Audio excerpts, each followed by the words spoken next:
ಅವರು ಹೊಡೆಯಕ್ಕೆ ಬರ್ತಾರೆ, ನಾವು ಪ್ರೀತಿಸೋಣ, ಅವ್ರಿಗೆ ಹೇಳೋಣ, ನೋಡಪ್ಪ ನನಗೂ ನಿನಗೂ ಭಿನ್ನಾಭಿಪ್ರಾಯ ಇರಲಿ, ನಾವಿಬ್ರು ಭಾರತ ದೇಶ ಅನ್ನೋ ಒಂದೇ ಬೋಟ್ನಲ್ಲಿ ಹೋಗ್ತಾ ಇದ್ದೀವಿ, ಈ ಮಹಾಪ್ರಭು ತೂತು ಮಾಡಿದಾನೆ, ಮೊದಲು ನೀವು ನಿಲ್ಲಿಸಿದ್ರೇನೆ ಬೋಟ್ ನಿಲ್ಲಿದ್ರೆ ದೇಶ ಮುಳುಗೋಗುತ್ತೆ, ನನ್ನ ಜೊತೆ ನೀನು ಹೋಗ್ತೀಯಾ ಅಂತ ಹೇಳೋದು. ಕೆಲವು ಸಲ ನಾವು ಆರಿಸ್ಬೇಕಾದ್ರೆ ತಪ್ಪು ಮಾಡ್ತೀವಿ, ತಪ್ಪು ಮಾಡೋ ಹಕ್ಕು ನಮಗಿದೆ, ನಿಮಗಿಲ್ಲ ನಮಗಿದೆ. ನಮ್ಗೆ ಮೋಸ ಹೋಗೋ ಹಕ್ಕು ನಮಗಿದೆ, ಅದು ನಮ್ಮ ಇಷ್ಟ. ಆದ್ರೆ ನೀವು ನಮಗೆ ದ್ರೋಹ ಮಾಡಿ ಎಲ್ರು ಚಲೋ ಅದಿರೇನ? ಇಷ್ಟು ಬಿಸಿಲಾಗ ಏನ್ ಮಾತಾಡಕತ್ತ ನೀವು?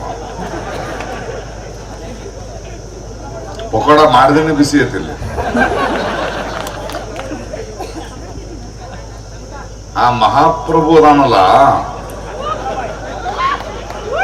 ಅವನಿಗೆ ನಮ್ಗೆ ಉದ್ಯೋಗ ಕೊಡೋ ಐಡಿಯಾನೇ ಇಲ್ಲ. ಅವನಿಗೆ ಸುಮ್ಮನೆ ಅವನ ಮುಂದೆ ಹೋರಾಟ ಮಾಡಿ ಪ್ರಯೋಜನ ಎಲ್ಲ ಇಳಿಸ್ಬೇಕಷ್ಟೆ. ಯಾಕೆ ಪಕೋಡ ಮಾಡಕ್ ಹೇಳ್ದಾದ್ರೆ ಅವ್ನ ಒಳಗಿನ ಮಾತು ನಿಮ್ಗೆ ಹೇಳ್ತೀನಿ. ನಾನು ಹೇಳ್ತೀನಿ ಅವನಿಗೆ, ಒಂದು ಭಾಷೆ, ಒಂದು ದೇಶ, ಒಂದು ಧರ್ಮ ಅಂತಲ್ಲ, ಅವ್ನು ಎರಡು ನಾಲಿಗೆ ಐತಿ. ಅವನ ಒಳಗಿನ ನಾಲಿಗೆ ನಾನು ಮಾತಾಡ್ತೀನಿ, ಹೊರಗಿನ ನಾಲಿಗೆ ಪಕೋಡ ಮಾಡು ಅಂತ. ಒಳಗಿನ ನಾಲಿಗೇನು, ಇವ ಚಾ ಮಾರ್ತಾನಲ್ಲ, ಚಾ ಮಾರಕ್ಕೆ ಫ್ರೀಯಾಗಿ ಪಕೋಡ ಮಾಡಿ ನೀವು ಅಂತ. ಅದು ಇಂಜಿನಿಯರಿಂಗ್ ಪಕೋಡ, ಮೆಡಿಕಲ್, ಏನು ಓದಿದ್ರು ಅದಕ್ಕೆ ತಕ್ಕಂಗೆ ಪಕೋಡ ಮಾಡಿ. ಇಂಜಿನಿಯರಿಂಗ್ ಪಕೋಡ ಮಾಡಿ, ಮೆಕ್ಯಾನಿಕಲ್ ಪಕೋಡ ಮಾಡಿ, ಅವನಿಗ ಕಿವಿ ಕೇಳಿಸುವುದಿಲ್ಲ. ಯುವಜನರೇ, ಇಲ್ಲಿ ಕಲ್ಯಾಣ ಕರ್ನಾಟಕದಲ್ಲಿ ನಾವು ಸೇರಿದ್ದೇವೆ. ನಮ್ಮ ಆಸೆ, ನಮ್ಮ ಆಶಯ, ನಮ್ಮ ಕನಸು ಕಾಯಕದ ಕಲ್ಯಾಣ ಅಲ್ವೇ? ಆದ್ರೆ ಈ ಮಹಾಪ್ರಭು ಅವನಲ್ಲ, ಇಲ್ಲೇ ಇಪ್ಪ ಬೆಳಗಾವಿ ಹೊಸಪೇಟೆ ತಿರ್ಗಾಕತ್ತಾನ, ಅವ ಕಾವಿ ಕಲ್ಯಾಣ ಮಾಡಕ್ ಹೊಂಟಾನ. ನಮಗೂ ಬೇಕಾಗಿರೋದು ಕಾಯಕದ ಕಲ್ಯಾಣ, ಅವ ಮಾಡಕ್ ಹೊಂಟಿರೋದು ಕಾವಿ ಕಲ್ಯಾಣ. ಅವ ನಮಗೆ ಉದ್ಯೋಗ ಕೊಡುವುದಿಲ್ಲ, ನಮ್ಮನ್ನ ಹಿಂಗ ಇಡ್ತಾನವ.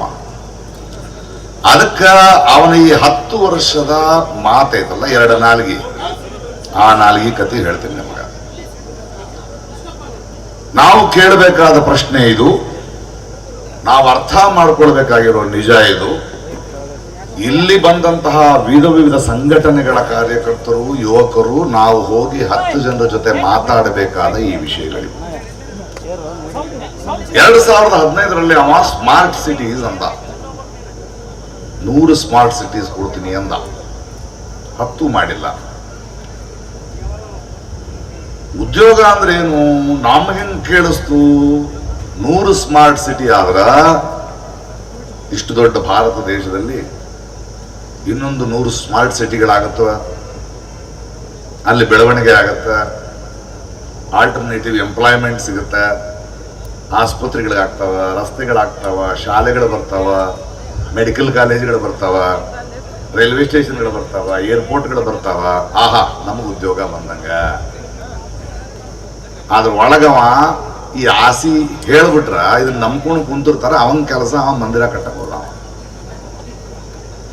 ಯಾವುದೇ ರೀತಿಯ ಆಲೋಚನೆಗಳು ಈ ಮಹಾಪ್ರಭುಗೆ ಇಲ್ಲ. ನೀವು ಅವನಲ್ಲಿ ಈ ತರದ ಕನಸುಗಳಿದ್ದವು, ನಮಗೆ ಒಂದು ಮಾತು ಕೊಡುವುದರ ಹಿಂದೆ ಅವನ ಪ್ರಾಮಾಣಿಕತೆ ಇತ್ತು ಅಂತ ದಯವಿಟ್ಟು ಅವನ ಮೇಲೆ ಆಪಾದಿಸಬೇಡಿ. ನೀವು ಅವನ ಪ್ರತಿಯೊಂದು ಚಲನವಲನಗಳನ್ನು ನೋಡಿ. ಈ ಮಹಾಪ್ರಭು ಮೊನ್ನೆ ಲಡಾಖ್ ಹೋಗಿದ್ದೆ. ನಮ್ಮ ದೇಶ ತಾನೇ ಅದು, ನಮ್ಮ ಪರಿವಾರ ತಾನೇ, ಮಹಾಪ್ರಭುವಿನ ಪರಿವಾರ ಅಲ್ಲ ಅದು. ಲಡಾಖ್ನಲ್ಲಿ ವಾಂಗ್ಚುಕ್ ಕೂತ್ಕೊಂಡಿದ್ರು. ಎಂತಹ ಅದ್ಭುತವಾದ ವ್ಯಕ್ತಿ. ಶೈಕ್ಷಣಿಕ ಕ್ಷೇತ್ರದಲ್ಲಿ ಒಂದು ಚಳುವಳಿಯನ್ನೇ ಶುರು ಮಾಡಿದಂತಹ ಅದ್ಭುತವಾದ ವ್ಯಕ್ತಿ. ಅವನ ಹೆಸರಿನಲ್ಲಿ ಸಿನಿಮಾಗಳು ನಡೆದಿವೆ, ಮ್ಯಾಕ್ಸಿ ಅಂತ ಅವಾರ್ಡ್ಗಳು ಕೊಟ್ಟಿದ್ದಾರೆ. ಒಬ್ಬರೇ ಏನ್ ಮಾಡಕತ್ತಾರಲ್ಲಿ, ಒಂದು 50,000 ಜನ 30,000 ಜನ ಕಟ್ಕೊಂಡು ಅವ್ರ ಧ್ವನಿನ ಈ ಮೀಡಿಯಾಗಳು ಯಾಕೆ ಹೇಳ್ತಿಲ್ಲ ಅಂತ ತಿಳ್ಕೊಳಕ್ಕೆ ನಾನು ನಮ್ಮ ಕೃಪಾಕರ ಸೇನಾನಿಯವರು ಕಷ್ಟ ಆದ್ರೂ ಪರವಾಗಿಲ್ಲ, ಅವ ಹೋರಾಡಕತ್ತಾನ, ಹೋಗೋಣ ಅಂತ ಹೋದೆ. ಅಲ್ಲಿ ಹೋದ್ರೆ ಸಂತನಂತ ಕೂತಿದ್ದ ಅಲ್ಲಿಯ ಯುವಕರು, ನಮ್ಮಂತಹ ಯುವಕರು, ನಿಮ್ಮಂತಹ ಯುವಕರು, ಅವರ ತಾಯಿ ತಂದೆಯರು, ವಯಸ್ಸಾದವರು ಪ್ರಾರ್ಥನೆ ಮಾಡ್ತಾ ಕೂತಿದ್ರು. ದ್ವೇಷ ಇರಲಿಲ್ಲ, ಅಲ್ಲಿ ರೊಚ್ಚಿಗಿದ್ದಿರ್ಲಿಲ್ಲ. ಅವರು ಹಿಂಸೆ ಐಡಿಯಾ ಇರಲಿಲ್ಲ ಅವರಿಗೆ. ಅಲ್ಲಿ ಲಡಾಖ್ ಭಾಷೆಯಲ್ಲಿ ಏನೋ ಬರೆದಿತ್ತು, ಏನ್ರಿ ಅದು ಒಂದೇ ಅಲ್ಲ, ಎಲ್ಲ ದುಷ್ಟಶಕ್ತಿಗಳಿಂದ ನಮ್ಮನ್ನು ಕಾಪಾಡಿ ಅಂತ ಇವೆ. ಇಲ್ಲಿಯ ಪರ್ವತಗಳ ನಡುವಿನ ಗಾಳಿ ಅದನ್ನ ಓದಿಕೊಂಡು ಬಂದು ಎಲ್ಲ ಕಡೆ ತಲುಪುತ್ತೆ, ಅದು ನಮ್ಮ ಹತ್ರ ಬರುತ್ತೇನೋ ಅಂತ ನಾವು ಕಾಯ್ತಾ ಇದ್ದೀವಿ ಅಂದ್ರೆ, ಹೌದು ಆ ಗಾಳಿ ನನಗೆ ತಲುಪ್ತು, ನಿಮ್ಮ ಹತ್ರ ಬಂದೆ ಅಂದೆ. ಏನು ನಿನ್ನ ಸಮಸ್ಯೆ ಅಂತ ಕೇಳಿದ್ರೆ, ಹಿಮಾಲಯ ಪರ್ವತಗಳು ನೀವು ಅನ್ಕೊಂಡಷ್ಟು ಗಟ್ಟಿಯಾದ್ದಲ್ಲ ಅದು. ಇಲ್ಲಿ ಬಹಳ ಕಷ್ಟದ ಬದುಕಿಲ್ಲಿ. ಇಲ್ಲಿ ಮಳೆ ಇಲ್ಲ. ಇಲ್ಲಿರುವ ಮಂಜು ಕರಿಗೇ ನೀರಾಗಿ ಹಲವು ಕಡೆ ನದಿಗಳಾಗಿ ಹರಿಯುತ್ತದೆ. ತುಂಬಾ ದೊಡ್ಡ ಸ್ಥಳ ಇದು. ಇಲ್ಲಿಯ ವನ್ಯ ಸಂಪತ್ತು ಕೂಡ ತುಂಬಾ ಚಿಕ್ಕದಾಗಿದೆ. ಅದಕ್ಕೆ ನಮ್ಮ ಕುರಿಗಳಿಗೆ ಬಹಳ ದೊಡ್ಡ ದೊಡ್ಡ ಪ್ರದೇಶದ ಹುಲ್ಲುಗಾವಲುಗಳು ಬೇಕು. ಇಲ್ಲಿ ಇವನು ಈ ಮಹಾಪ್ರಭು ಏನ್ ಮಾಡ್ತಿದ್ದಾನೆ, ಅದಾನಿ ಅಂಬಾನಿಗಳಿಗೆ ಗಣಿಗಾರಿಕೆಗೆ ಪರ್ಮಿಷನ್ ಕೊಡ್ತಾ ಇದ್ದಾನೆ. ಇಲ್ಲಿಯ ಹಿಮ ಕೆಟ್ಟೋಗುತ್ತೆ, ನಮ್ಮ ಸುಸ್ಥಿರ ಬದುಕು ಹೋಗ್ಬಿಡುತ್ತೆ ಅಂತ. ಆದ್ರೆ ಇಷ್ಟು ವರ್ಷ ಯಾಕೆ ಸುಮ್ಮನಿದ್ರಿ ಅಂದೆ. ಅವನು ನಮ್ಗೆ ಸ್ಮಾರ್ಟ್ ಸಿಟಿ ತರ ಮಾತು ಕೊಟ್ಟಿದ್ದಾನೆ ಹೋಗಿನ ಚುನಾವಣೆಯ ಪ್ರಣಾಳಿಕೆಯಲ್ಲಿ. ಏನಂತ ಮಾತು ಕೊಟ್ಟಿದ್ದಾನೆ, ನಿಮ್ಗೊಂದು ಸ್ಟೇಟ್ ಹುಟ್ಟು ಕೊಡ್ತೇನೆ, ನಿಮ್ಗೆ 2 MP ಮಾಡ್ತೇನೆ, ಇಲ್ಲಿರುವ ಬುಡಕಟ್ಟಿನವರೇ ಕೂತು ನಿಮ್ಮನ್ನು ನೀವೇ ಆಳಿಕೊಳ್ಳುವ ಕೆಲವು ಸಂವಿಧಾನಗಳ ಮಾರ್ಪಾಡನ್ನು ಮಾಡುತ್ತೇನೆ ಅಂತ ಮಾತು ಕೊಟ್ಟಿದ್ದಾನೆ. ಆ ಮಾತನ್ನ ಉಳಿಸ್ಕೊಂಡಿಲ್ಲ. ಅದನ್ನ ಪ್ರಶ್ನೆ ಕೇಳಕ್ ಕೂತಿದ್ದಾರೆ, ಅವರನ್ನ ಆತಂಕವಾದಿಗಳು ಅಂತ ಕರೀತಾ ಇದ್ದಾನೆ ಈ ಮಹಾಪ್ರಭು. ಸರಿ, ನಾನು ಹೇಳಿದೆ 21 ದಿನ ಮಾಡಿದಿರಿ, ಸಾಕು, ನಿಮ್ಮಂಥವ್ರು ಬದುಕಿರಬೇಕು, ನಿಮ್ಮ ಸಾವಿನಿಂದ ಏನು ಆಗೋದಿಲ್ಲ, ಇರಿ, ಇದನ್ನ ಕಂಟಿನ್ಯೂ ಮಾಡೋಣ, ಮುಂದಿನ ಒಂದು ಚಳವಳಿಯನ್ನ ಮಾಡೋಣ ಅಂತಂದ ಮೇಲೆ ಆ ವಾಂಗ್ಚುಕ್ ಹೇಳಿದ್ರು 7ನೇ ತಾರೀಕು ನಾವು ಚೈನಾ ಬಾರ್ಡರ್ ಹೋಗ್ಬೇಕು ಅಂತಿದ್ದೀವಿ. ಎಷ್ಟು ಭೂಮಿ ಚೈನಾ ಆಕ್ರಮಿಸ್ಕೊಂಡಿದೆ ನಾವು ಭಾರತದಂತ ಅಂತ ಈ ಮಹಾಪ್ರಭುಗೆ ಗೊತ್ತಾದ ತಕ್ಷಣ 6ನೇ ತಾರೀಕು 144 ಸೆಕ್ಷನ್ ತಗೊಂಡು ಬರ್ತಾನೆ. ನೀವು ಹೋಗೋಕ್ ಸಾಧ್ಯ ಇಲ್ಲ ಅಂತಾನೆ.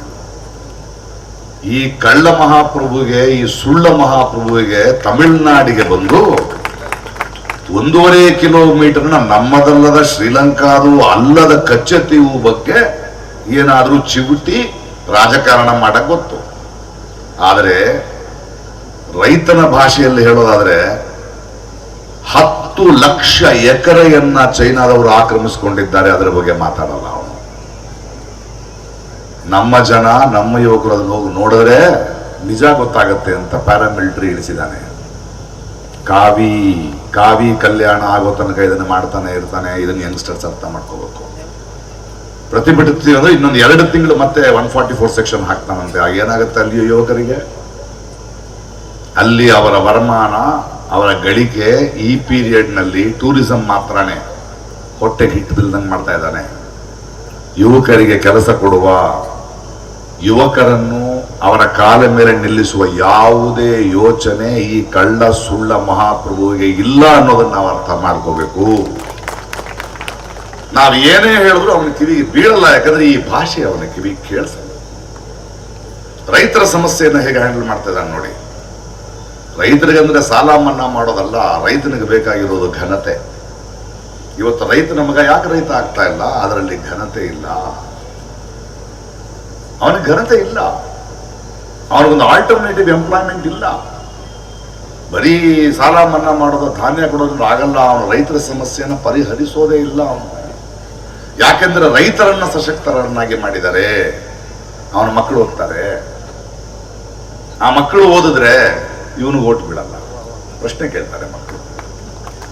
ಪುಲ್ವಾಮಾ ಯೋಚನೆ ಮಾಡಿ ಯುವಕರೇ, ಪುಲ್ವಾಮಾನ ಬಗ್ಗೆ ನೀವು ಯೋಚನೆ ಮಾಡಬೇಕು. ನಾನು ಪುಲ್ವಾಮಾನ ಟಿವಿ ನೋಡ್ತಾ ಇದ್ದೆ. 40 ಜನ ಯೋಧರು, ಅವರ ಶವಪೆಟ್ಟಿಗೆಗಳು ಬರ್ತಾ ಇತ್ತು. ದೊಡ್ಡ ಇವೆಂಟ್ನ ಹಾಗೆ ಈ ಮಹಾಪ್ರಭು ನಡೆಸ್ತಾ ಇದ್ದ. ಅದನ್ನ ಬರಮಾಡಿಕೊಳ್ಳುವುದು, ಅದರ ಮೇಲೆ ಬಾವುಟವನ್ನು ಹಾಕುವುದು. ಇತ್ತೀಚೆಗೆ ಮಾಲೀಕರು ಹೊರಗಡೆ ಬಂದು ಹೇಳಿದ್ರು, ಆ ಪುಲ್ವಾಮಾದ ಸೈನಿಕರು ಆ ರಸ್ತೆಯಲ್ಲಿ ಬರೋದಕ್ಕೆ ಮುಂಚೆ ಅದು ಸ್ವಲ್ಪ ಡೇಂಜರಸ್ ಆದ ರಸ್ತೆ, ಅಲ್ಲಿ ಒಂದು ಸ್ವಲ್ಪ ಅಪಾಯ ಕಾದಿದೆ, ಅವರಿಗೆ ಹೆಲಿಕಾಪ್ಟರ್ ಕಳಿಸಿ ಅಂದ್ರೆ ಬೇಡ ಅನ್ನಂತೆ ಈ ಮಹಾಪ್ರಭು. ಯೋಧರಿಗೆ ಹೆಲಿಕಾಪ್ಟರ್ ಕಳಿಸಕ್ಕೆ ಬೇಡ ಅಂದ ನಮ್ಮ ಯುವ ಯೋಧರಿಗೆ ಈ ಮಹಾಪ್ರಭು ಪಾರ್ಲಿಮೆಂಟ್ ನಲ್ಲಿ ಪೂಜೆ ಮಾಡಕ್ಕೆ ಸೆಂಗೋಲ್ ತಗೊಂಡ್ಬರಕ್ಕೆ ಮಠಾಧೀಶರಿಗೆ ಏರ್ಪೋರ್ಟ್ ಕಳಿಸ್ತಾನೆ. ನಾವು ಅರ್ಥ ಮಾಡ್ಕೋಬೇಕು. ರೈತರಾಗಲಿ ಯೋಧರಾಗಲಿ ಯುವಕರಿಗೆ ಅವನಿಗೆ ಬೇಕಾಗಿಲ್ಲ. ನಾನು ಅದನ್ನು ನೋಡ್ತಾ ಇದ್ದೆ, ಆ ಮೆರವಣಿಗೆಗಳನ್ನ. ಆ 40ಕ್ಕೂ ಮೀರಿದ ಎಲ್ಲ ಯುವ ಯೋಧರ ಶವಪೆಟ್ಟಿಗೆಗಳು ನಿಧಾನವಾಗಿ ಮೆರವಣಿಗೆಯಲ್ಲಿ ಹೋಗುತ್ತಾ ಹೋಗುತ್ತಾ ಭಾರತದ ಬೇರೆ ಬೇರೆ ರಾಜ್ಯಗಳ ಹಳ್ಳಿಗಳಿಗೆ ಹೋಗುತ್ತಿದ್ದವು. ಅಂದರೆ ದೇಶಕ್ಕೆ ಅನ್ನ ಬಡಿಸುವ ರೈತ, ದೇಶನ ಕಾಡೋನು ರೈತನ ಮಗ ಸೈನಿಕ, ಇವರಿಬ್ಬರನ್ನು ಹೀಗೇ ಇರಬೇಕು ಅಂತ ಇಟ್ಟಿದ್ದಾನ ಅವನು. ಯಾಕಂದ್ರೆ ಮಹಾಪ್ರಭುಗಳು ಫ್ಯಾಸಿಸ್ಟು ಸರ್ವಾಧಿಕಾರಿಗಳಿಗೆ ದೇಶ ಅತಂತ್ರವಾಗಿದ್ದರೇನೇ ಸುಖ. 3 ಹೊತ್ತು ಊಟ ಹಾಕಿದ್ರೆ ಎಲ್ಲಿ ಪ್ರಶ್ನೆ ಕೇಳಿಬಿಡ್ತಾರೋ ಅಂತ 1 ಹೊತ್ತಿಗೂ ಇಲ್ಲದೆ ಇರುವಂತಹ ಒಂದು ಪರಿಸ್ಥಿತಿಗೆ ತೆಗೆದುಕೊಂಡು ಬಂದು, ಒಂದು ಗುಟುಕು ನೀರು ಕೊಟ್ಟರೆ ಸಾಕು ಇವನ ಮಹಾಸಂತ ಅಂತಾನೆ ಅನ್ನೋ ಪರಿಸ್ಥಿತಿಗೆ ತೆಗೆದುಕೊಂಡು ಬರುವುದೇ ಇವರೆಲ್ಲರ ಆಳ್ವಿಕೆಯ ಉದ್ದೇಶ ಮತ್ತು ರೀತಿ. ಇದನ್ನು ನಾವು ಅರ್ಥ ಮಾಡ್ಕೋಬೇಕು. ನಾವು ಸುಮ್ಮನೆ ಹೇಳ್ತಾ ಇದೀವಿ, ಕೆಳಗಿಳಿಸ್ತಿದೀವಿ ಅಂದ್ರೆ ಅವನಿಗೆ ಅದೆಲ್ಲ ಮುಖ್ಯ. ನಮ್ಮ ಜನಕ್ಕೆ, ನಮ್ಮ ಯುವಕರಿಗೆ ಅರ್ಥವಾಗಬೇಕಾಗಿರುವುದು ಈ ಮಹಾಪ್ರಭುವಿನ ಕಾವಿ ಕಲ್ಯಾಣ ಕಟ್ಟಲು ಬಂದಿರುವ ಈ ಮಹಾಪ್ರಭುವಿನ ಇಂಗಿತ ಮತ್ತು ಅವನು ತೆಗೆದುಕೊಳ್ಳುತ್ತಿರುವ ದಾರಿಗಳು. ಮಾತನ್ನು ಚೇಂಜ್ ಮಾಡೋದು, ಇನ್ನೊಂದು ಇಶ್ಯೂ ಸ್ಟಾರ್ಟ್ ಮಾಡೋದು, ಇದೇ ಇವನ ಕೆಲಸ. ಮೇಕ್ ಇನ್ ಇಂಡಿಯಾ ಅಂತ ಮಹಾಪ್ರಭು, ಮೇಕ್ ಇನ್ ಇಂಡಿಯಾ ಅಂತ ಹೇಳ್ದ ತಾನೆ. ಎಷ್ಟು ಕರಕುಶಲಗರು ನಮ್ಮವರು ಹೇಯೋ ಕೆಲಸ ಸಿಕ್ತು ನಮಗೆ. ಆದರೆ 3,000 ಕೋಟಿ ಖರ್ಚು ಮಾಡಿ ಒಂದು ಶಿಲೆ ಮಾಡಿಸಿ ಪಟೇಲ್ರದು ಮುಂದೆ ಸೆಲ್ಫಿ ತಗೊಂಡಲ್ಲ, ಅದಕ್ಕೆ ಆರ್ಡರ್ ಕೊಟ್ಟಿದ್ದು ಒಂದು ಚೈನಾದವ್ರಿಗೆ, ನಮ್ಗಲ್ಲ. ಅವನಿಗೆ ಬೇಕಾಗಿಲ್ಲ ಮೇಕ್ ಇನ್ ಇಂಡಿಯಾ, ಬೇಕಾಗಿಲ್ಲ. ಅವನು ಮೇಕ್ ಇನ್ ಇಂಡಿಯಾ ಅಂತ ಆರ್ಡರ್ ಕೊಡ್ತಾ ಇರೋದು ಮೊಬೈಲ್ ಮಾಡೋದಕ್ಕೆ. ಅವನು GST 18% ಹ್ಯಾಂಡ್ಲೂಮ್ ಯಾಕೆ ಹಾಕ್ತಾನೆ? ಚೈನಾದಿಂದ ಬಂದ ಮಿಷಿನ್ ನಲ್ಲಿ ನಡೆದಂತ ಸೀರೆಗಳಿಗೆ ಯಾಕೆ ಹಾಕಲ್ಲ? ಅದಕ್ಕೆ 5% ಯಾಕೆ ಹಾಕ್ತಾನೆ? ಯಾಕಂದ್ರೆ ಮೇಕ್ ಇನ್ ಇಂಡಿಯಾ ಮಾಡೋರಿಗೆ ಬದುಕಕ್ಕೆ ಸಾಧ್ಯ ಆಗಲ್ಲ. ಗಂಟೆಗೆ 10 ಸೀರೆ ನೇಯೋ ಮಿಷನ್ಗಳಿಗೆ 5%. ಒಂದು ಸೀರೆಯ ನೇಗೆಯಲ್ಲಿ ನಮ್ಮ ಕಲಾಚಾರವನ್ನ, ನಮ್ಮ ಸಂಸ್ಕೃತಿಯನ್ನ, ನಮ್ಮ ಕಾವ್ಯವನ್ನ, ನಮ್ಮ ಬಣ್ಣಗಳನ್ನ ಕೈಯಲ್ಲಿ ಹೆಣೆಯುವ ನಮ್ಮ ಕರಕುಶಲ ಮಾಡೋರಿಗೆ 18%. 1 ವಾರ ಬೇಕು, 1 ತಿಂಗಳು ಬೇಕು ಒಂದು ಸೀರೆ ಮಾಡೋದಕ್ಕೆ. ನಿನ್ನೆ ವಾಡಿಗೆ ಹೋಗಿದ್ದೆ. ವಾಡಿಯಿಂದ ಮೆರವಣಿಗೆಯಲ್ಲಿ ಬರುವಾಗ ಎಲ್ಲ ಕೈ ಕೊಡುತ್ತಾರೆ. ನಾನು ಪತ್ರದಲ್ಲಿ ಎಷ್ಟು ಜನ ಕೈ ಕೊಡ್ತೀವಿ ಅಂದ್ರೆ ಕೊಡ್ಬೇಕು. ನಾನು ಕೈ ಹೊರಟಾಗಿದ್ದವು ಕೈಗಳು, ಬೆವರುತ್ತಿದ್ದವು ಕೈಗಳು. ಮಾಂಸದಂಗಡಿಯವ್ರ ಕೈ ಇತ್ತಲ್ಲಿ, ಮೆಕ್ಯಾನಿಕ್ ಕೈ ಇತ್ತಲ್ಲಿ, ರೈತನ ಕೈ ಇತ್ತಲ್ಲಿ, ಹೂ ಮಾರುವನ ಕೈ ಇತ್ತಲ್ಲಿ, ಚಿಕ್ಕ ಮಕ್ಕಳ ಕೈ ಇತ್ತಲ್ಲಿ. ಇದು ನನ್ನ ಭಾರತ. ಆದರೆ ಈ ಮಹಾಪ್ರಭು ಬರುವಾಗ ಯಾರ ಕೈಯೂ ಕುಲುಕೋದಿಲ್ಲ, ಕೈ ತೋರಿಸ್ತಾನಷ್ಟೇ. ಹಿಟ್ಲರಿಂದ ಹಿಡಿದು ಎಲ್ಲಾ ಸರ್ವಾಧಿಕಾರಿಗಳ ಎಲ್ಲ ಲಕ್ಷಣಗಳು. ಒಂದು ರಥದಲ್ಲಿ ಬರಬೇಕು, ಹೂವುಗಳನ್ನು ಹಾಕಬೇಕು, ಕೈ ಆಡಿಸಬೇಕು. ಆದರೆ ಅವನನ್ನು ಆರಿಸುವ ಜನ, ಅವನು ಪ್ರೀತಿಸಬೇಕಾದ ಜನ ಬೇಲಿಯ ಹೊರಗಡೆ ನಿಂತಿರ್ಬೇಕು. ಓಪರಾಕಂತಿರ್ಬೇಕು ಇವನಿಗೆ. ಚುನಾವಣೆ ಸಂವಿಧಾನವನ್ನು ಎಂತಹ ಒಂದು ದೊಡ್ಡ ತಮಾಷೆ ಮಾಡಿದಾನೆ ನೋಡಿ ಮಹಾಪ್ರಭು. ಚುನಾವಣೆ ಭಾರತ ದೇಶದಲ್ಲಿ ಇವತ್ತು ಲೋಕಸಭೆ ಚುನಾವಣೆ ನಡೀತಾ ಇದೆ. 500ಕ್ಕೂ ಹೆಚ್ಚು ಪ್ರತಿನಿಧಿಗಳು ಭಾರತ ದೇಶವನ್ನ ಪ್ರತಿನಿಧಿಸುತ್ತಾರೆ ಆಯಾ ಕ್ಷೇತ್ರಗಳಿಂದ. Mother of democracy. ಇಷ್ಟು ದೊಡ್ಡ ದೇಶಕ್ಕೆ 500 ಪ್ರತಿನಿಧಿಗಳ ಪ್ರಾಮುಖ್ಯತೆ ಏನು ಗೊತ್ತೇ? ಈ 500ಕ್ಕೂ ಮೀರಿದ ಪ್ರತಿನಿಧಿಗಳು ನಮ್ಮ ಭವ್ಯ ಭಾರತವನ್ನ, ಭವಿಷ್ಯದ ಭಾರತವನ್ನ, ನಮ್ಮ ಮುಂದಿನ ಪೀಳಿಗೆಯ ಕನಸನ್ನ ನಿಜ ಮಾಡಲು ಬೇಕಾದ ಕಾನೂನುಗಳನ್ನು, ಆಲೋಚನೆಗಳನ್ನು ಕೂತು ಚರ್ಚಿಸುವಂತಹ 500 ಜನ. ಇವನಿಗೆ ಯಾರು ಬೇಕು? ಇವನನ್ನು ಇವನ ಆಸ್ಥಾನದಲ್ಲಿ ಹೊಗಳು ಭಟ್ಟರಷ್ಟೇ ಬೇಕು ಇವನಿಗೆ. ಅವನ ಅಭ್ಯರ್ಥಿಗಳಂತವ್ರು ನೋಡಿ. ಭಾರತ ದೇಶದ ಮೊದಲ ಪ್ರಧಾನಿ ಸುಭಾಷ್ ಚಂದ್ರ ಬೋಸ್ ಅನ್ನೋ ಒಬ್ಬ ನಟಿಮಣಿ ಅವನ ಅಭ್ಯರ್ಥಿ. ಇನ್ನೊಬ್ಬ ಅಭ್ಯರ್ಥಿಯ ಏಕೈಕ ಯೋಗ್ಯತೆ, ನಾನು ಚಿಕ್ಕವನಿದ್ದಾಗ ರಾಮಾಯಣದಲ್ಲಿ ರಾಮನ ಪಾತ್ರ ಮಾಡಿದ್ದ ಅರುಣ್ ಗೋವಿಲ್ ಅಂತ. ಅವನನ್ನ ಪತ್ರಕರ್ತ ಕೇಳ್ತಾನೆ, ನೀವು ರಾಜಕಾರಣಕ್ಕೆ ಬಂದಿದ್ದೀರಲ್ಲ, MP ಆಗಿ ಏನ್ ಮಾಡ್ತೀರ? ಈಗಷ್ಟೇ ಬಂದಿದ್ದೀನ, ನಾನು ಹೋಗ್ತಾ ಹೋಗ್ತಾ ಕಲ್ತ್ಕೊಳ್ತೀನಿ ಅಂತ. ಇನ್ನೊಬ್ಬ MP ಕ್ರಿಕೆಟ್ ಆಡ್ಕೊಂಡು ಟಿವಿನಲ್ಲಿ ಇರ್ತಾನೆ. ಇನ್ನೊಬ್ಬ ಮಹಾ ಹಳೆಯ ನಟಿ ಹೇಮಾ ಮಾಲಿನಿ ಅವರು, ಅವರ ಕ್ಷೇತ್ರಗಳಿಗೆ ಕೋತಿಗಳ ಕಾಟ ಜಾಸ್ತಿ ಆಯ್ತು ಅಂದ್ರೆ ಅದಕ್ಕೆ ಅವ್ರು ಕೊಡೋ ಪರಿಹಾರ ಕಾಡುಗಳಲ್ಲಿ ಹಣ್ಣಿನ ಮರ ಬೆಳೆಸೋಣ ಅಂತ. ಇವ್ರುಗಳು ಹೋಗಿ ಈ ದೇಶದಲ್ಲಿ ಏನ್ ಮಾಡ್ತಾರೆ? ಯಾಕೆ ಈ ಕರ್ನಾಟಕದಲ್ಲಿ 27 ಜನರನ್ನ ಪ್ರತಿನಿಧಿಗಳನ್ನ ನಾವು ಆರಿಸಿ ಕಳಿಸಿದ್ವಿ. ಇದೇ ಕರ್ನಾಟಕದಲ್ಲಿ 27 ಜನ ಪ್ರತಿನಿಧಿಗಳು ಮಾತ್ರ ಅಲ್ಲ, ಇಬ್ಬರನ್ನ ರಾಜ್ಯಸಭೆಗೆ ಕಳಿಸಿ, ಅದರಲ್ಲೂ ಒಬ್ಬರು ಫೈನಾನ್ಸ್ ಮಿನಿಸ್ಟ್ರು. ಈರುಳ್ಳಿ ಬೆಲೆ ಜಾಸ್ತಿ ಆಯ್ತು ಅಂದ್ರೆ ನಾನು ಈರುಳ್ಳಿ ತಿನ್ನಲ್ಲ ಅಂತ ಹೇಳುವ ಒಂದು ಫೈನಾನ್ಸ್ ಮಿನಿಸ್ಟರ್ ಬೇಕೆ? ಈ 27 ಜನರನ್ನ ಮತ್ತೆ ಆಯ್ಕೆ ಮಾಡುವಂತ ಹೇಳಿ ಬಂದು ನಿಂತಿದ್ದಾರೆ. ಇಲ್ಲಿ ಕಾವಿ ಕಲ್ಯಾಣ ಮಾಡೋದಕ್ಕೆ ಈ ಮಹಾಪ್ರಭು 2ನೇ ನಾಲಿಗೆ ಬಿಟ್ಕೊಂಡು ಓಡಾಡ್ತಾ ಇದ್ದಾನೆ. ನಾವು ಯುವಕರು ಕೇಳಬೇಕಾದ ಪ್ರಶ್ನೆ, ಈ 5 ವರ್ಷ ಹಲ್ಕಿಸ್ಕೊಂಡು ಎಲ್ಲಿ ನಿಂತಿದ್ರಿ? ನನ್ನ ರಾಜ್ಯಕ್ಕಾಗಿ, ನನ್ನ ಮಕ್ಕಳಿಗಾಗಿ, ನಮ್ಮ ಯುವಕರಿಗಾಗಿ ಏನು ಪ್ರಶ್ನೆ ಮಾಡಿದ್ರಿ? ನಿಮ್ಮ ಮಹಾಪ್ರಭುವೆ ಕಿವಿಗೆ ನಾವು ಈ ಪ್ರಾಂತಗಳಿಂದ ಬರುತ್ತಿದ್ದೇವೆ, ಇಲ್ಲಿಯ ಬಿಸಿಲು ಇಲ್ಲಿದೆ, ಇಲ್ಲಿಯ ಇದು ಇಲ್ಲಿದೆ, ಇಲ್ಲಿಯ ಅಲ್ಲೂ ಇಲ್ಲಿದೆ, ಈ ಸಮಸ್ಯೆಗಳಿದೆ, ಇಲ್ಲಿ ಕಾಲೇಜುಗಳಾಗಬೇಕು, ಇಲ್ಲಿ ಯುವಕರ ಸಮಸ್ಯೆ ಇದೆ ಅಂತ ಮಾತಾಡಿದ್ರ? ಬೇರೆನ ಹಲ್ಕಿಸ್ಕೊಂಡು ಕೂತಿದ್ರ? ಈ 27 ಜನ ಮಾಡಿದ ಕೆಲಸ ಏನು? ಮಹಾಪ್ರಭುಗಳು ಇಲ್ಲಿ ಬಂದಾಗೆಲ್ಲ ರೋಡ್ ಹಾಕೋದು. ಮೈಸೂರಿನವನೊಬ್ಬ ನಮ್ಮ ತೆರಿಗೆಗೆ ನಮಗ ರೋಡ್ ಹಾಕಲ್ಲ, ಮಹಾಪ್ರಭು ಬಂದ್ರೆ ರೋಡು. ಮಹಾಪ್ರಭು ಬಂದ್ರೆ ಕಲ್ಯಾಣ ಮಂಟಪ ಬುಕ್ ಮಾಡಿಕೊಂಡು ಹೂವಿನಗಳನ್ನ ಇಟ್ಟುಕೊಂಡು ಹಂಗ ಹಾಕೋದು, ಬೋಪರ ಕೇಳೋದು. ಇವರನ್ನ ಕೆಳಗಿಳಿಸುವ ಮೂಲಕವೇ ನಮ್ಮ ಪ್ರಶ್ನೆ ಶುರುವಾಗಬೇಕು. ಯಾವ ಸರ್ಕಾರವೇ ಆಗಲಿ, ಇವತ್ತಿನ ಉದ್ಯೋಗದ ಹೋರಾಟ ಇದೆಯಲ್ಲ, ಅದು ಇವನನ್ನ ಕೆಳಗಿಳಿಸುವುದರಿಂದ ಮುಗಿಯಲ್ಲ, ಈಗ ಶುರು ಆಗಬೇಕು ಮುಂದಿನ ಸರ್ಕಾರಕ್ಕೆ. ನಮ್ಮ ಘೋಷ, ನಮ್ಮ ಹೋರಾಟ, ನಮ್ಮ ಕೋಪ, ನಮ್ಮ ಆತಂಕ ಎಷ್ಟು ತೀವ್ರವಾಗಿ ಈಗಿರುವ ಸರ್ಕಾರವನ್ನ, ಈಗಿರುವ ಪ್ರತಿನಿಧಿಗಳನ್ನ ಇಳಿಸುತ್ತೋ, ಆ ತೀವ್ರತೆಯ ಬಿಸಿ ಮುಂಬರುವವರೆಗೂ ಮುಟ್ಟಬೇಕು. ಯಾಕೆಂದ್ರೆ ಬಾಬಾ ಸಾಹೇಬರ ಸಂವಿಧಾನ ಹೇಳೋದು ಬಲ ಇಲ್ಲಿಂದ ಅಲ್ಲಿಂದ ಅಲ್ಲ, ಅಲ್ಲಿಂದ ಅಲ್ಲ. ನಮಗೆ ಯಾವ ಪಕ್ಷದವರು ಅಲ್ಲ, ನಿಮ್ ಪಕ್ಷಗಳು ಒದ್ಲಾಡ್ಕಳಿ ಒಡದಾಡ್ಕಳಿ, ನಮ್ಗೇನೋ, ನಾವು IPL ನೋಡಕ್ ಬಂದಿಲ್ಲ. ನಮ್ಮ ಉದ್ಯೋಗ ಏನಾಯ್ತು, ನಮ್ಮ ರೈತರು ಏನಾದ್ರು, ನಮಗೆ ಶಿಕ್ಷಣದಲ್ಲಿ ಸಮಾನತೆ ಯಾಕಿಲ್ಲ, ನಮ್ಮ ದವಾಖಾನೆಗಳು ಏನಾಗಿವೆ, ನಮ್ಮ ದುಡ್ಡು ಇಟ್ಕೊಂಡು ಏನು ಮಾಡ್ತಿದ್ವಿ? ಈ ಪ್ರಶ್ನೆಗಳನ್ನು ನಾವು ಯುವಕರು ಕೇಳ್ತಾವ. ಯಾಕಂದ್ರೆ ಇವರು ಬೆಳೆಸೋ ಯುವಕರು ಬೇರೆ. ಇತ್ತೀಚೆಗೆ ನೋಡಿ, ಹಣದ ರಾಜಕೀಯ ಮಾಡ್ಕೊಂಡು ಓಡಾಡ್ತಾರೆ ಇವ್ರು ಬೆಳೆಸ್ತಿರೋ ಹುಡುಗರು, ತಲೆ ಕೆಡಿಸಿ. ಒಬ್ಬ ಹೆಣ್ಮಗಳು ದಾರುಣವಾಗಿ ಕೊಲ್ಲಪಡ್ತಾಳೆ. ಒಂದು ಸಭ್ಯ ಸಮಾಜವಾಗಿ ನಾವು ಏನು ಯೋಚನೆ ಮಾಡಬೇಕು? ಅರೆ, ಈ ವರ್ಷದಲ್ಲಿ ಈ ತರ 7-8 ಇನ್ಸಿಡೆಂಟ್ಗಳಾಗಿದೆಯಲ್ಲ, ಹೆಣ್ಮಕ್ಳಂದ್ರೆ ಯಾಕೆ ಹೀಗಾಗಿದೆ? ಈ ಗಂಡು ಹುಡುಗರಿಗೆ ಯಾಕೆ ಹೀಗೆ ಮಾಡ್ತಾ ಇದ್ದಾರೆ? ಆತಂಕ ಆಗಬೇಕು ಬೇಡವೋ? ರಾಜಕಾರಣ ಮಾಡ್ಲಿಕ್ಕೆ ಹೊರಟಿದ್ದಾರೆ. ಇಲ್ಲಿ ಹೆಣ್ಮಕ್ಳಿಗೆ ಒಂದು ಬಸ್ಸು ಫ್ರೀ ಆಗಿ ಕೊಟ್ರೆ, ಉಚಿತ ಸೌಲಭ್ಯಗಳು ಕೊಟ್ರೆ ದಾರಿ ತಪ್ಪಿದೆ ಅಂತ ಹೇಳ್ತಾನೆ ಹೆಣ್ಮಕ್ಳು. ಅವನ ಮನೆ ಒಂದು ದಾರಿ ತಪ್ಪಿದ ಮಗ ಯಾರು ಅಂತ ಈಗ ಹೇಳ್ಬೇಕು. ಅವ ಹೇಳ್ಬೇಕಿಲ್ಲ. ಒಬ್ಬ ಹೆಣ್ಣು ಮಗಳು ದಾರುಣವಾಗಿ ಹತ್ಯೆಗೊಂಡ ರಾಜಕಾರಣ ಮಾಡೋ ನೀನು,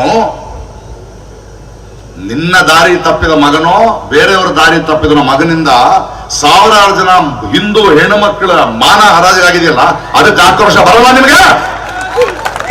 ಇದನ್ನ ಪ್ರಶ್ನೆ ಮಾಡ್ಬೇಕು ನಾವು. ನಮಗೆ ಬೇಕಾಗಿರುವ ಈ ಸೂಕ್ಷ್ಮತೆಯ ಕೋಪ ಬೇಕು ನಮಗೆ. ಸುಮ್ಮನೆ ನಾವೇನು ಭಿಕ್ಷೆ ಕೇಳ್ತಾ ಇಲ್ಲ ಉದ್ಯೋಗ ಕೊಡಿ ಅಂತ. ಉದ್ಯೋಗಕ್ಕೆ ಕೊಡುವ ಅವಕಾಶಗಳು ಸಾಧ್ಯ ಇದೆ. ಆ ಯೋಚನೆ ನಿನಗಿಲ್ಲ. ನಿನಗಿಲ್ದಿದ್ರೆ ಹೆಂಗೆ ಅಂತ ನಾವು ಹೇಳ್ತೀವಿ, ಅದನ್ನ ಮಾಡ. ದಯವಿಟ್ಟು ಸ್ವಲ್ಪ ಕೋಪ ಬರುತ್ತೆ ನನಗೆ, ಉಗಿತೀನಿ. ಅಂದ್ರೆ ಉಗಿಬೇಕು, ಏನ್ ಮಾಡೋದು? ಉಗಿದೇ ಇದ್ರೆ ಹೆಂಗೆ? ಇವ್ರ ಪರಿವಾರ ಅಲ್ಲ ನಾವು. ದಯವಿಟ್ಟು ಅರ್ಥ ಮಾಡ್ಕೊಳ್ಳಿ. ಇವಳು 5 ವರ್ಷಕ್ಕೊಂದ್ಸಲ ಬಂದು ಹೋಗೋರು. ನಾವು ಪರ್ಮನೆಂಟ್ ಇಲ್ಲಿ. ನಮ್ಮ ಸೇವೆ ಮಾಡಕ್ ಬಂದವರು ನೀವು. ನಿಮ್ಮನ್ನ ಕೇಳೋ ಹಕ್ಕು ನಮಗಿದೆ. ಪ್ರಶ್ನೆ ಕೇಳಿದ್ರೆ ದೇಶದ್ರೋಹಿಗಳ ನಾವು? ಏನ್ ಮಾಡಕ್ ಹೊಂಟಿರಿ ನೀವೆಲ್ಲ? ಇವನು ಕೊಡೋ ಆಶ್ವಾಸನೆಗಳು ಹೆಂಗಂದ್ರೆ, ಈ ನವಿಲ್ಗೆ ಕಾಳು ಹಾಕ್ತಾನಲ್ಲ, ನವಿಲಿಗೆ ಕಾಳ ಹಾಕೋದು ನವಿಲ್ನ ಬೆಳೆಸಕ್ಕಲ್ಲ, ಅಂಡರ್ ಗ್ರೌಂಡ್ ವಾಟರ್ಗೆ ಹೋಗಕ್ಕೆ ಪುಕ್ಕ ಕೀಳಕ್ಕ ಅವನು. ನಾವು ಆ ಇನ್ನೊಂದು ನಾಳಿಗೆಯನ್ನ ಅರ್ಥ ಮಾಡಬೇಕು. ಇವನ ಹತ್ರ ಮಾತಾಡಿ ಪ್ರಯೋಜನ ಇಲ್ಲ, ಇವನ ಚೇಲಾಗಳ ಹತ್ರ ಮಾತಾಡಿ ಪ್ರಯೋಜನ ಇಲ್ಲ. ಇವನಿಂದ ಬ್ರೈನ್ ವಾಶ್ ಆಗಿರೋ ಯುವಕರಿದಾರಲ್ಲ, ಅವ್ರು ನಮ್ಮವರೇ. ಅವರನ್ನ ಪ್ರೀತಿಯಿಂದ ಮಾತಾಡ್ಸ, ಅವ್ರನ್ನ ಬದಲಾಯಿಸೋಣ. ಅವರು ಒಡೆಯಕ್ ಬರ್ತಾರೆ, ನಾವು ಪ್ರೀತಿಸೋಣ. ಅವ್ರಿಗೆ ಹೇಳೋಣ, ನೋಡಪ್ಪ, ನನಗೂ ನಿನಗೂ ಭಿನ್ನಾಭಿಪ್ರಾಯ ಇರಲಿ, ನಾವಿಬ್ರು ಭಾರತ ದೇಶ ಅನ್ನೋ ಒಂದೇ ಬೋಟ್ನಲ್ಲಿ ಹೋಗ್ತಾ ಇದೀವಿ. ಈ ಮಹಾಪ್ರಭು ತೂತು ಮಾಡಿದಾನೆ, ಮೊದಲು ನೀವು ನಿಲ್ಲಿಸಿದ್ರೇನೆ ಬೋಟ್ ನಿಲ್ಲಿದ್ರೆ ದೇಶ ಮುಳುಗೋಗುತ್ತೆ, ನನ್ನ ಜೊತೆ ನೀನು ಹೋಗ್ತೀಯಾ ಅಂತ ಹೇಳ್ತಾರೆ ಅಲ್ವೇ? ಇವ್ರು ಯಾರು ನಮ್ಗೆ ಹೇಳಕ್ಕೆ ಏನ್ ತಿನ್ಬೇಕು ಏನ್ ಮಾಡಬೇಕು ಅಂತ? ತೆಲಂಗಾಣದಲ್ಲಿ ಒಬ್ಬ ಆಫೀಸರ್ ಸಿಕ್ಕಿದ್ರು ನನಗೆ, ಅವ್ರ ಕಮಿಷನರು, ಬಹಳ ಉದ್ದಟತನದ ಕಮಿಷನರು. ನಾನು ಕೇಳಿದೆ ಆ ಮನುಷ್ಯನ, ಹೈದರಾಬಾದ್ನಲ್ಲಿ ಪೊಲೀಸರು ಇಲ್ದಿದ್ರೆ ಏನಾಗ್ತಾರೆ ಜನ ಅಂತ ಕೇಳಿದೆ. ಚುಚ್ಕೊಂಡು ಸಾಯ್ತಾರ್ರಿ, ನಾವಿರೋದ್ರಿಂದನೇ ಸುಮ್ಮನೆ ಇದ್ದಾರೆ ಅಂತ. ಸುಳ್ಳು ಹೇಳ್ಬೇಡಿ ಅಂತ ನಾನು. ಹೈದರಾಬಾದ್ನಲ್ಲಿರೋ ಜನಸಂಖ್ಯೆ ಎಷ್ಟ್ರಿ? ಕೋಟ್ಯಾಂತರ. ನೀವೆಷ್ಟು ಜನ ಇದ್ದೀರಿ ಪೊಲೀಸರು? 1-2 ಲಕ್ಷ. ಈ ದೇಶದ ಜನ ಇದಾರಲ್ಲ, ಅವ್ರು ಮೂಲತಃ ಒಳ್ಳೆಯವರು. ಅಪ್ಪ ಏನ್ ಅನ್ಕೊಳ್ತಾನೆ, ಹೆಂಡತಿ ಏನ್ ಅನ್ಕೊಳ್ತಾರೆ, ತಂಗಿ ಏನ್ ಅನ್ಕೊಳ್ತಾರೆ, ಗೆಳೆಯ ಏನ್ ಅನ್ಕೊಳ್ತಾನೆ, ಪಕ್ಕದ ಮನೆಯವ್ರು ಅನ್ಕೊಳ್ತಾರೆ, ಮರ್ಯಾದೆಯಿಂದ ಬದುಕ್ತಿರ್ತೀವಿ. ಅದರಲ್ಲಿ ಒಂದು ಮಧ್ಯದಲ್ಲಿ 1% ವಿಕೃತಿಗಳನ್ನ ಅವ್ರನ್ನ ನೋಡಕ್ ಮಾತ್ರ ನಿಮ್ಮ ಕೆಲಸ. ನೀವು ತುಂಬಾ ಸೀರಿಯಸ್ ಆಗಿ ತಗೋಬೇಡಿ. ಈ ದೇಶ ನಡೀತಿರೋದು ನಮ್ಮಿಂದ, ನಮ್ಮ ಒಳ್ಳೆಯತನದಿಂದ, ನಮ್ಮ ನಂಬಿಕೆಯಿಂದ. ಕೆಲವು ಸಲ ನಾವು ಆರಿಸ್ಬೇಕಾದ್ರೆ ತಪ್ಪು ಮಾಡ್ತೀವಿ. ತಪ್ಪು ಮಾಡೋ ಹಕ್ಕು ನಮಗಿದೆ, ನಿಮಗಿಲ್ಲ. ನಿಮಗಿಲ್ಲ, ನಮಗಿದೆ. ನಂಬಿ ಮೋಸ ಹೋಗೋ ಹಕ್ಕು ನಮಗಿದೆ, ಅದು ನಮ್ಮ ಇಷ್ಟ. ಆದ್ರೆ ನೀವು ನಮಗೆ ದ್ರೋಹ ಮಾಡಂಗಿಲ್ಲ. ಆದ್ದರಿಂದ ಆತ್ಮೀಯರೇ, ಎಲ್ಲವನ್ನು ನೋಡ್ತಾ ಇದ್ದೀರಿ. ಆದರೆ ನಮಗೆ ಈಗ ಹೋರಾಟ ಘೋಷಣೆಗಳಿಗಿಂತ ಮುಖ್ಯ, ಇವನು ಕಿವಿಗೆ ಕೇಳಿಸಲ್ಲ. ಇವು ಕಾವಿ ಕಲ್ಯಾಣ ಮಾಡಕ್ಕೆ ಹೊರಟರು. ಅರ್ಥ ಮಾಡ್ಕೊಳ್ಳಿ, ಕಲ್ಯಾಣ ಕರ್ನಾಟಕಕ್ಕೆ 370J ಬಂದಿದೆ. ಒಂದಷ್ಟು ಆಸ್ಪತ್ರೆಗಳು ಗೆಳೆಯರ ಹೇಳಿದ್ರು ಸರ್, ಅದು ಬಂದಿದ್ರಿಂದ ನನ್ನ ಮಗ ಈಗ ಮೆಡಿಕಲ್ ಓದ್ತಿದ್ದಾನೆ ಅಂತ. ಒಂದಷ್ಟು ರಿಸರ್ವೇಶನ್ಗಳಿದೆ, ಇಲ್ಲಿ ಬಿಸಿಲಿಗೆ ಕಷ್ಟ ಅಂತ. ಬಂದ್ರೆ ನಿಲ್ಲಿಸ್ತಾರೆ ರಿಸರ್ವೇಶನ್. ನಿಲ್ಸೋಕ್ ಮುಂಚೆ ಓಡಿಸೋಣ. ನಮ್ಮ ಅಜ್ಜನ ಮಾತೇ ಕರೆಕ್ಟು.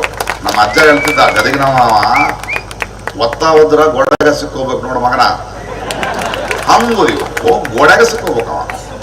ದಯವಿಟ್ಟು ಜವಾಬ್ದಾರಿಯಿಂದ ಈ ಚುನಾವಣೆಗಳು ಮುಗಿಯೋವರೆಗೂ ಇಲ್ಲಿ ಕೂತು ಭಾಷಣ ಕೇಳಿ ಹೋಗಿದ್ದಲ್ಲ. ಈ ನೋವನ್ನ, ಈ ಆತಂಕವನ್ನ ಕಳಕಳಿಯಿಂದ, ಪ್ರೀತಿಯಿಂದ ಎಷ್ಟು ಜನರಿಗೆ ನಾವು ತಲುಪಿಸಲು ಸಾಧ್ಯವೋ ತಲುಪಿಸುತ್ತಾ ಇವರನ್ನು ಇಳಿಸೋ ಕೆಲಸ ಮಾಡೋಣ. ಇಳಿಸಿದ ಮರುಕ್ಷಣ ಇವರ ಇಳಿದ ಮೇಲೆ ಬರೋ ಸರ್ಕಾರ ಇದೆಯಲ್ಲ, ಅದಕ್ಕೆ ನಾವು ವಿರೋಧ ಪಕ್ಷ ಆಗೋಣ. ನಮ್ಮ ಆತ್ಮೀಯ ಗೆಳೆಯನೇ ಆಳುವ ಪಕ್ಷಕ್ಕೆ ಬಂದರೂ ನಾನು ನೀವು ನಿರಂತರ ವಿರೋಧ ಪಕ್ಷವಾಗಿರಲೇಬೇಕು. ಯಾಕೆಂದ್ರೆ ಅಧಿಕಾರ ಬಂದಾಗ ಕೋತಿ ಆಗ್ತಾರೆ, ಆಗದನ್ನು ತಡಿಬೇಕು. ಆಗ ಈ ಹೋರಾಟದ ಮುಂದುವರೆದ ಭಾಗ ಆಗತ್ತೆ. ನಮಗೆ ನಮ್ಮ ಉದ್ಯೋಗಿಗಳಿಗೆ ಅವ್ರು ಮಾಡ್ಬೇಕಾಗಿರೋ ಕೆಲಸ ನಾವೇ ಮಾಡೋಣ, ಹೇಳೋಣ, ಇದನ್ನ ಮಾಡ್ರಿ, ನಮಗೆ ಸಾಕು ಈ ಉದ್ಯೋಗ, ಇದನ್ನ ಕಲ್ಪಿಸಿ. ಸಾಧ್ಯತೆಗಳಿವೆ. ಶಿಕ್ಷಣದಲ್ಲಿ ಸಮಾನತೆಯನ್ನು ತಗೊಂಡ್ ಬನ್ನಿ, ಚಿಕಿತ್ಸೆಯಲ್ಲಿ ಸಮಾನತೆ ತಗೊಂಡ್ ಬನ್ನಿ, ಅವಕಾಶಗಳಲ್ಲಿ ಸಮಾನತೆ ತಗೊಂಡ್ ಬನ್ನಿ, ಉದ್ಯೋಗವನ್ನು ಸೃಷ್ಟಿಸಿ, ರೈತರ ಸಾಲ ಅವರ ಸಮಸ್ಯೆಗಳನ್ನು ಪರಿಹರಿಸಿ ಅಂತ ಹೇಳೋಣ. ಸೊ ನಮ್ಮ ಇಂದಿನ ಘೋಷ, ಇನ್ನೊಂದು ವಾರದಲ್ಲೋ ಇನ್ನೊಂದು ತಿಂಗಳಲ್ಲೋ ಇವರನ್ನು ಇಳಿಸೋದು, ಮತ್ತೆ ಸೇರೋದು ವಿರೋಧ ಪಕ್ಷವಾಗಿ, ಇವರನ್ನು ಪ್ರಶ್ನಿಸುವ ಪಕ್ಷವಾಗಿ. ಯಾಕೆಂದ್ರೆ ಅವತಾರ್ ಸಿಂಗ್ ಅವರು ಹೇಳಿದಾಗೆ ಇದು ಒಂದು ದಿನದ ಹೋರಾಟವಲ್ಲ. ಇವತ್ತು ನಾವಿರುವ ಪರಿಸ್ಥಿತಿಗೆ ಈಗಿದ್ದ 10 ವರ್ಷ ಅಷ್ಟೇ ಅಲ್ಲ, ಇದಕ್ಕೆ ಮುಂಚಿದ್ದವರೂ ಕಾರಣ. ಅದನ್ನ ಮರಿಬೇಡಿ, ಅದನ್ನ ಮರಿಲೇಬೇಡಿ. ಇನ್ನು ಮೇಲೆ ನಮ್ಮ ಭಾರತವನ್ನ ಅಂಬೇಡ್ಕರ್ ನಮಗೆ ಕಲಿಸಿಕೊಟ್ಟ ಹಾಗೆ ಮತ್ತೆ ನಾವು ಕಟ್ಟೋಣ. ನಾವೇ ಕಟ್ಟಬೇಕು, ಬೇರೆ ಯಾರು ಕಟ್ಟಕ್ಕಾಗಲ್ಲ. ಈ ಬಿಸಿಲಲ್ಲಿ ಅದಕ್ಕಿಂತ ಬಿಸಿಯಾಗಿರೋ ನೀವು ಬಂದಿದ್ದು ಸಂತೋಷ ತಂದಿದೆ. ಒಳ್ಳೇದಾಗಲಿ. ಜೈ ಹಿಂದ್.